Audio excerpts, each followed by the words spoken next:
आज के सेशन में हम लोग मोशन अंडर ग्रेविटी को पढ़ने वाले हैं। बच्चों, इसमें मोशन अंडर ग्रेविटी में सबसे पहला टर्म आता है आपका फ्री फॉल, है ना। अब यहाँ पर है कि फ्री फॉल है क्या? The motion of a body falling under the effect of gravity along with constant acceleration is called free fall, है ना। कांस्टेंट एक्सीलरेशन के साथ गिरे तो उसे हम लोग बोल सकते हैं बॉडी किसमें है, फ्री फॉल। नेक्स्ट अगर बात करें तो यहाँ पर एक टर्म आ जाता है कि जो फोर्स ऑफ ग्रेविटी है वो क्या है। तो हम लोग बात कर रहे हैं द फोर्स ऑफ ग्रेविटी। अब यहाँ बताया बच्चों की द फोर्स ऑफ ग्रेविटी है क्या। फोर्स ऑफ ग्रेविटी को हम लोग कह सकते हैं the force of attraction of earth, the force of attraction of the earth on bodies is called force of gravity, है ना। द फोर्स ऑफ अट्रैक्शन, देखिए जरा फोकस करिए इस पर। The force of attraction of the earth on a body, है ना, is called force of gravity. एक एग्जांपल से समझ, मान लिया जाए कि एक बॉडी है, ठीक है, और बॉडी को उछाला जाए या फिर किसी हाइट से गिराया जाए। तो जो ये उछाला बॉडी, तो ये उछालने के बाद यहाँ पर बॉडी फिर से वापस कहाँ आएगी, अर्थ पर। और ये बॉडी किसी हाइट से अगर गिरा रहा हो तो ये भी कहाँ आएगी, सरफेस। तो अर्थ के जो अट्रैक्शन हो रही है, जो जिस फोर्स के कारण वो ऑब्जेक्ट को अपनी ओर खींच रही है, अपनी ओर केंद्रित कर पा रहा है, तो उस फोर्स को हम लोग क्या कहेंगे, फोर्स ऑफ ग्रेविटी। साधारण। नेक्स्ट टॉपिक की अगर बात करें तो नेक्स्ट टॉपिक अपना है acceleration due to gravity. Topic है एक्सेलरेशन ड्यू टू ग्रेविटी, है ना। एक्सेलरेशन ड्यू टू ग्रेविटी है क्या बच्चों? The acceleration produced in the body by the force of gravity, is acceleration due to gravity, ठीक है। अगर मैं यहाँ पर acceleration due to gravity की बात करूँ तो इसे डिनोट किससे करेंगे, यानी हम g। और g जो है ना, इसको क्या बोलेंगे, ये अपना है एक्सेलरेशन ड्यू टू ग्रेविटी। अगर मैं यहाँ पर बात करूं कि जो g की जो वैल्यू आएगी वो कितनी आएगी, तो 9.8 मीटर पर सेकेंड स्क्वायर, ठीक है। यहाँ पर एक छोटा सा पॉइंट बनता है। अब ये पॉइंट क्या है, जरा देखिए कि मान लो कोई ऑब्जेक्ट है जिसको हम एब्सेंस ऑफ एयर में हम क्या करते हैं, उसको फॉल कराते हैं। पॉइंट को डील कर लिया जाए, लिख लिया जाए, कह सकते हैं in the absence of air resistance, जिसको आप दूसरे लैंग्वेज में वैक्यूम कह सकते हो, है ना, vacuum. It is found that all bodies irrespective, irrespective of size, weight or composition fall with same acceleration near the surface of earth, इसका क्या मतलब हुआ बच्चों? इसका मतलब हुआ कि अगर मैं एयर रेसिस्टेंस को एब्सेंट कर दें और यानी वैक्यूम में रखें, तो कोई भी बॉडी को अगर हम फॉल कराते हैं तो उसका acceleration due to gravity same होगा। मतलब सेम टाइम पर वो क्या करेगा, यानी ऑब्जेक्ट अर्थ के सरफेस पर पहुंचेगा। जैसे मान लिया जाए एक और बात, कोई एक फीदर्स है, ठीक है, मैंने कहा कोई क्या है, एक फीदर्स है, और यहाँ पर एक भारी भरकम ऑब्जेक्ट है जिसका वेट बहुत ज्यादा है। और अगर हम इसको किसमें, वैक्यूम में अगर इसको हम फॉल कराएं, इन दोनों को अगर हम फॉल कराएं, मान लिया जाए ये आपका 1 ग्राम का है ऑब्जेक्ट, और ये जो है, ये फीदर्स की बात करते हैं, यानी क्या है, ये फीदर्स, ठीक है। और यहाँ पर ये जो ऑब्जेक्ट है, ये मान लीजिए यहाँ पर मैंने कह दिया 15 kg का है। अगर इन दोनों को वैक्यूम में हम फॉल कराएं, क्या करा रहे हैं, इसको फॉल करा रहे हैं, तो यहाँ पर क्या होगा, ये सेम टाइम पर पहुंचेगा। कहाँ पहुंचेगा, ये सेम टाइम पर अर्थ के सरफेस पे पहुंचेगा। तो ये बात को थोड़ा सा आप क्या करेंगे, ध्यान में रखेंगे। ये ऑब्जेक्टिव लगभग आपको पूछ देता है, ठीक है। यानी अगर बात करें एक चींटी को और एक हाथी को अगर एक साथ हम गिराएं, और अगर ये आपका वैक्यूम में हो, यानी कह सकते हैं एयर रेसिस्टेंस ना हो, तब ये दोनों सेम टाइम पर किसी भी सरफेस पर जहां पर फॉल कराया जाए वहां पर ये पहुंचेगा। नेक्स्ट पॉइंट की अगर बात करें तो यहाँ पर होता है इफ अ बॉडी इज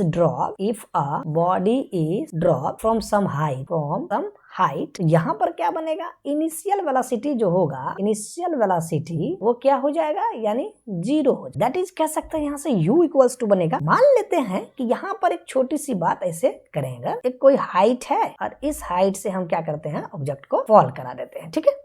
यहाँ से यहाँ पर कोई इस तरह का एक व्यक्ति है मान लिया जाए, और यहाँ से क्या कर रहा है, इसे यहाँ पर एक बॉल को क्या कर रहा है, ये फेंक रहा है।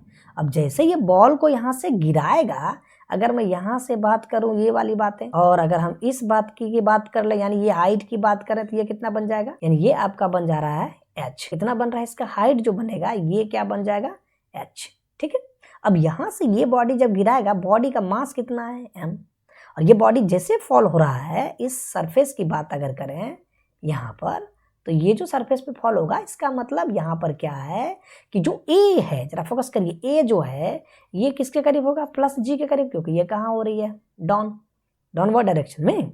चलिए, और यहाँ पर जो बात बन रहा है बच्चों, यानी यू कितना हो रहा है इसके पास 0, और जो एस होगा वो किसके करीब बनेगा, यानी एच के करीब बन जाएगा। आई होप आपको ये समझ में आ रहा होगा, है ना। यानी किसी भी ऑब्जेक्ट को अगर हम कहाँ से फॉल करा रहे हैं, किसी हाइट एच से, देखिए जरा, किसी हाइट कहाँ से, एच से इसको फॉल कराने के बाद क्या होगा कि बॉडी डाउनवर्ड डायरेक्शन में है, इसीलिए ए जो होगा प्लस जी के करीब होगा। अब यहाँ पर एक छोटी सी बात ये भी आती है कि अगर हम इक्वेशन ऑफ मोशन लें, तो यहाँ से कह सकते हैं बच्चों, फ्रॉम इक्वेशन ऑफ मोशन। अब जैसे हम इक्वेशन ऑफ मोशन की बात करें, तो इक्वेशन ऑफ मोशन में हो जाता है फर्स्ट, यानी v इक्वल्स टू यू अब प्लस कह दीजिए कितना 80। बट अभी आपने यहाँ पर देखा कि जब भी हम a की बात करें, वो किसके करीब बन रहा है, a यानी प्लस जी करीब, और s जो है वो h के करीब बन जाता है ना, बात सही। तो यहाँ पर क्या बात बनने वाला है, यानी v इक्वल्स टू यू 0 और प्लस a हो गया g इंटू टी, तो v इक्वल्स टू किसके करीब बना, gt। अपन क्या चाहिए, अगर टाइम चाहिए कितना देर में गिर रहा होगा, तो यहाँ पर हम कह सकते हैं t इक्वल्स टू कितना v बाय कितना g। यहाँ केस खत्म नहीं होता है। दूसरी केस की अगर बात करेंगे तो यहाँ से होता है s इक्वल्स टू कितना ut अब प्लस बोलिए हाफ at स्क्वायर। अब यहाँ जिसके s किसके करीब है बच्चों, h के करीब। हमने क्या लिए थे, h लिए थे ना अभी यहाँ पर तो, और यहाँ पर हमने कहा कि s इक्वल्स टू कितना बन रहा है, h इक्वल्स टू कितना 0 इंटू टी प्लस में बोलिए हाफ इंटू बोलिए जी टी का स्क्वायर। तो यहाँ से h इक्वल्स टू बन गया कितना जी टी स्क्वायर बाय बोलिए 2। तो यहाँ से टी स्क्वायर इक्वल्स टू जब भी निकालेंगे तो यहाँ से बन जाएगा बच्चों आपका कितना 2h अपॉन में बोलिए g बनेगा। और यहाँ से अगर t निकालते हैं तो ये बनेगा प्लस माइनस कितना, यानी कह सकते हैं 2h अपॉन में कितना बन रहा है g। एक टाइम आपका ये बन रहा है, दूसरा टाइम आपका ये बन रहा है ना। अगर हम नेक्स्ट की बात करें ना यहीं पर, तो नेक्स्ट अपन इक्वेशन नंबर आते हैं जी 3 पर। यहाँ पर आ जाता है बच्चों कि जो v स्क्वायर होता है वो किसके करीब होता है, u स्क्वायर प्लस बोलिए 2as के करीब।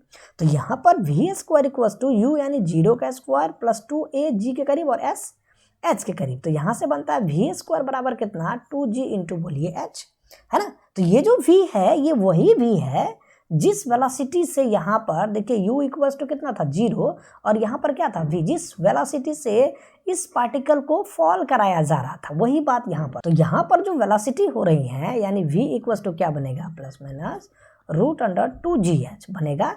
तो जो ये वेलोसिटी वही बना है जब बॉडी क्या होगा, यानी फॉल होगा। यानी अगर हम बात करें ये बॉडी m मास का एक ब्लॉक है और जिसको क्या करा रहे हैं यहाँ से हम, यानी फॉल करा रहे हैं, तो ये v वेलोसिटी यही आपका निकलेगा, क्योंकि यहाँ पर u इक्वल्स टू कितना बन रहा है 0। अगर हम नेक्स्ट की बात करें बच्चों, तो यहाँ पर अपन क्या है, अपन h निकालना होता है। तो इसी इक्वेशन से आप h भी निकाल सकते हो, ऐसी कोई बड़ी बात नहीं है।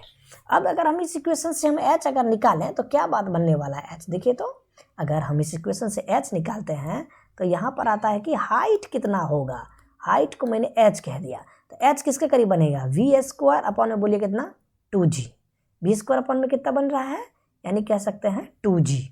ठीक है, इतना आपका ये हाइट बन के तैयार हो रहा है। अब आपके पास आता है थोड़ा सा ग्राफ। जब भी हम ग्राफ की बात करें ना, तो यहाँ आपको थोड़ा सा समझना है। हम यहाँ बात करते हैं किसका, ग्राफ का।